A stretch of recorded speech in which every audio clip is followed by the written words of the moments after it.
सो hey everyone, Python की इस part पे आप सभी का स्वागत है। तो आज हम लोग इस पार्ट पे सीखने वाले हैं कि पाइथन पे कंपैरिजन ऑपरेटर क्या होता है। एंड देखिए, मैं ऑलरेडी यहाँ पर लिख चुका हूँ कि पाइथन पे बहुत सारा कंपैरिजन ऑपरेटर रहता है। अभी ये कंपैरिजन ऑपरेटर्स होता क्या है, देखिए हम लोग तो जस्ट एरिथमेटिक ऑपरेटर के बारे में देखे हैं, उसके बाद असाइनमेंट ऑपरेटर के बारे में देखे हैं। उसी तरह से कंपैरिजन ऑपरेटर्स भी बहुत बहुत बहुत यूज़फुल है। ये क्या करता है, जैसे कि नाम ही है उसका कंपैरिजन, मतलब ये दो वैल्यू को कंपेयर करता है। मतलब क्या ये वैल्यू दूसरे वैल्यू से ज़्यादा है, क्या ये वैल्यू दूसरे वैल्यू से कम है। तो ये सब चीज़ पाइथन पे करने के लिए आपको कंपैरिजन ऑपरेटर यूज़ करना पड़ेगा। देखिए, क्योंकि हम लोग जब पाइथन को लेकर के काम करेंगे या फिर प्रोग्रामिंग करेंगे, तब हम लोगों को डेटा लेके काम करना पड़ेगा, है ना। तो हम लोगों को ऐसा सिचुएशन आएगा जहाँ पर ऐसा करना हो सकता है कि क्या ये वाला डेटा वो वाला डेटा से बड़ा है या फिर छोटा है। तो इस तरह का काम करने के लिए हम लोग पाइथन पे कंपैरिजन ऑपरेटर को यूज़ करेंगे। तो यहाँ पर कंपैरिजन ऑपरेटर में बहुत कुछ है, जैसे कि एक है लेस देन, जिसका साइन है ये वाला। देन उसके बाद है लेस देन और इक्वल टू, जिसका साइन है ये। देन है ग्रेटर देन, जिसका साइन है ये। देन है ग्रेटर देन और इक्वल टू, जिसका साइन है ये। देन है इक्वल टू, जिसका साइन है ये। एंड देन है नॉट इक्वल टू, जिसका साइन है ये। हम लोग each and every comparison operator को बहुत ही बारीकी से देखेंगे एंड बहुत कुछ सीखेंगे भी, ठीक है। तो फॉर द मोमेंट मान लीजिए हम लोग पहले लेस देन ऑपरेटर को लेकर के काम करते हैं, ठीक है।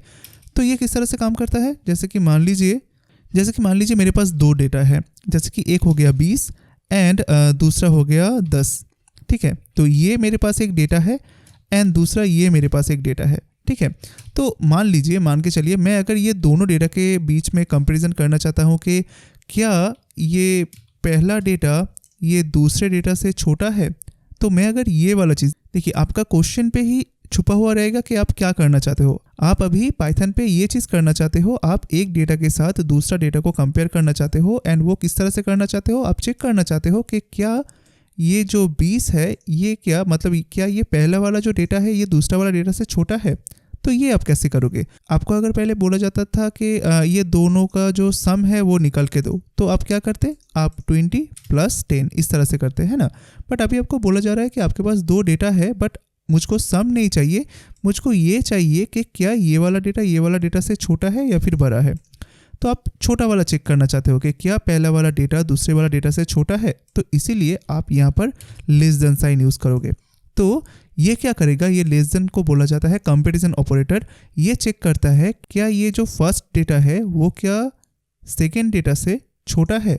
अगर छोटा है, मतलब अगर आंसर हाँ है कि हाँ ये जो फर्स्ट डेटा है ये दूसरे वाले से छोटा है, तो ये आपको रिटर्न क्या करेगा, ये आपको रिटर्न करेगा ट्रू, मतलब आपको बूलियन वैल्यू रिटर्न करेगा, ठीक है।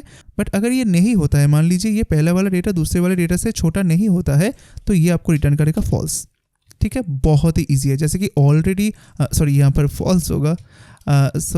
जैसे कि ऑलरेडी हम लोग जान चुके हैं कि बूलियन डेटा क्या होता है, न्यूमेरिक डेटा क्या होता है, इंटीजर, फ्लोट, काफ़ी कुछ हम लोग सीख चुके हैं ऑलरेडी। तो ये वाला जो पूरा स्टेटमेंट है ये क्या रिटर्न करेगा, बूलियन डेटा रिटर्न करेगा। या तो ट्रू रिटर्न करेगा या तो फॉल्स रिटर्न करेगा। ट्रू कब रिटर्न करेगा, जब ये सही होगा, मतलब पहला वाला डेटा दूसरे वाला डेटा से छोटा रहेगा। एंड फॉल्स कब रिटर्न करेगा, जब पहला वाला डेटा दूसरे वाला डेटा से छोटा नहीं होगा, तब ये फॉल्स रिटर्न करेगा, ठीक है। तो चलिए अभी के लिए हम काम करते हैं, तो इसको यहाँ से रिमूव कर देते हैं। एंड ये जो रिजल्ट ये वाला चीज़ देगा ना, क्योंकि ये चीज़ हमेशा याद रखिएगा, आप कोई भी ऑपरेटर यूज़ कर लो, at the end of the operation, मतलब ये जब इसका काम जब खत्म हो जाएगा, तब ये वाला ऑपरेटर आपको एक रिजल्ट रिटर्न करेगा। अभी के लिए हम लोग देख चुके हैं कि ये वाला ऑपरेटर क्या रिजल्ट रिटर्न करता है, बूलियन डेटा रिटर्न करता है ना। तो उसी डेटा को हम लोग अगर चाहे तो एक वेरिएबल के अंदर स्टोर कर सकते हैं, जैसे कि मैंने यहाँ पर डाल दिया result. So result equal to ये वाला डाल दिया। अभी ये वाला ट्रू होगा या फॉल्स होगा, वो वाला चीज़ यहाँ पर स्टोर होगा। तो चलिए हम लोग इसको प्रिंट कर लेते हैं। तो मान लीजिए मैंने यहाँ पर एक प्रिंट डाल दिया एंड यहाँ पर प्रिंट के अंदर मैं इसको रिजल्ट को डाल दिया। तो चलिए इसको एक बार रन करके देखते हैं। तो यहाँ पर डाल देते हैं पाइथन स्पेस main.py। देखिए यहाँ पर फॉल्स आ रहा है। क्यों फॉल्स आ रहा है, क्योंकि वो जो मैंने बोला था कि पहला वाला डेटा जो है ये दूसरा वाला डेटा से छोटा नहीं है, ठीक है। तो इसीलिए ये फॉल्स रिटर्न किया, है ना। तो अगर यहाँ पर 10 रहता एंड यहाँ पर 20 रहता, तो क्या रिटर्न करता, ट्रू रिटर्न करता, क्योंकि पहला वाला डेटा जो है दूसरा वाला डेटा से छोटा है एंड ये सही है। तो सही का मतलब प्रोग्रामिंग पे क्या होता है, ट्रू।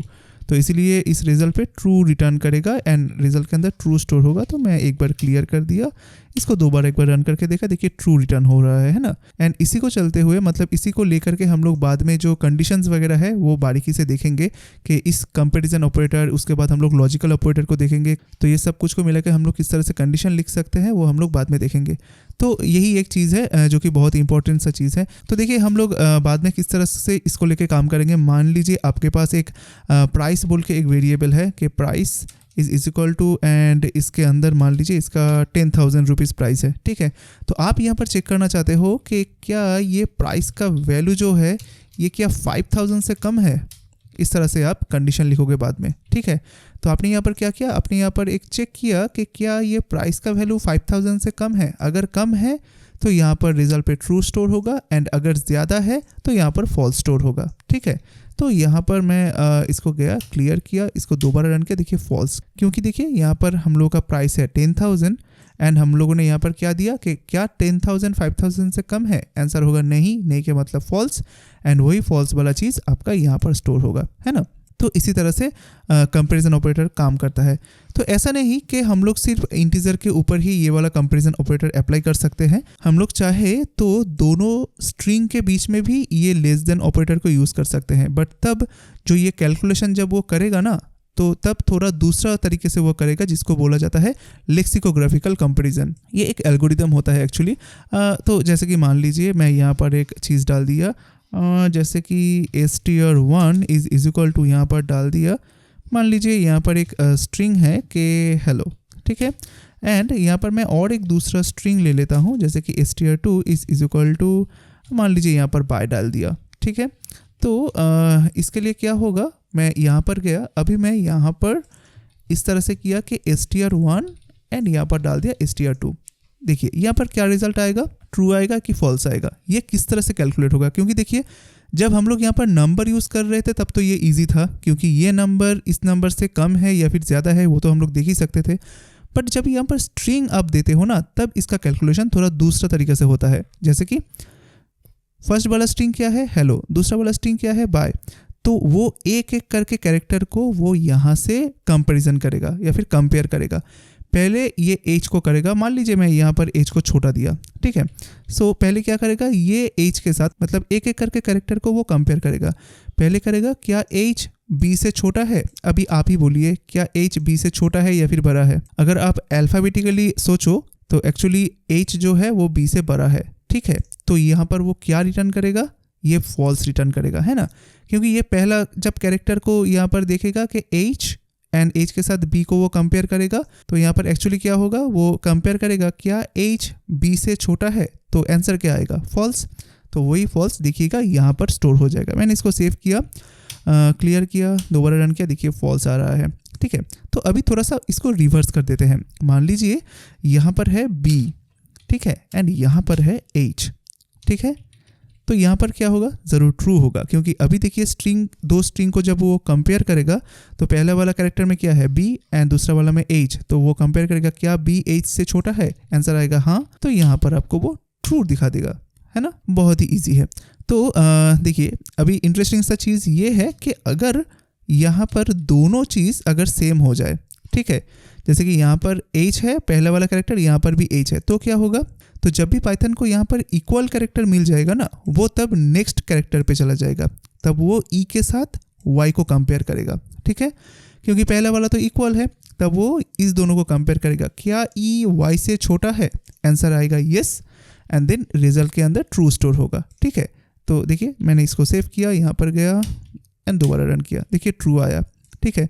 अगर ये दोनों चीज़ इस तरह से इक्वल हुआ तब क्या करेगा, तब वो तीसरा चीज़ को देखेगा, कंपेयर करेगा। सेम वे पे जब तक उसको ये दो कैरेक्टर इक्वल मिलता रहेगा, वो नेक्स्ट कैरेक्टर को चेक करता रहेगा। तो इस तरह से लेक्सिकोग्राफिकल जो चीज़ है ये काम करता है। तो एक्चुअली क्या है, हम लोगों को कभी भी दो स्ट्रिंग के बीच में इस तरह से लेस देन या फिर ग्रेटर देन हम लोगों को यूज़ नहीं करना होगा।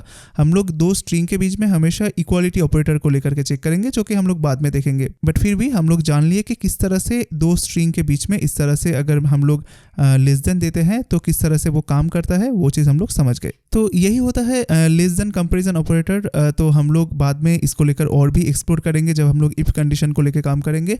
तो उम्मीद करता हूँ आप लोग समझ गए होंगे कि पाइथन पे कंपैरिजन ऑपरेटर्स क्या होता है एंड किस तरह से हम लोग ये लेस देन ऑपरेटर को यूज़ करके कोई भी दो डेटा के बीच में हम लोग एक कंपेयर कर सकते हैं एंड उसका रिजल्ट किस टाइप का देता है वो भी आप लोग समझ गए होंगे। तो आज का ये क्लास आप लोगों को कैसा लगा है ज़रूर इस वीडियो का जो कमेंट बॉक्स है वहाँ पर कमेंट करके बताइएगा, क्योंकि मैं हर एक कमेंट को देखता हूँ एंड उसका रिप्लाई भी करता हूँ। तो काइंडली इस वीडियो को कैसा लगा है आप ज़रूर कमेंट करके बोलिएगा।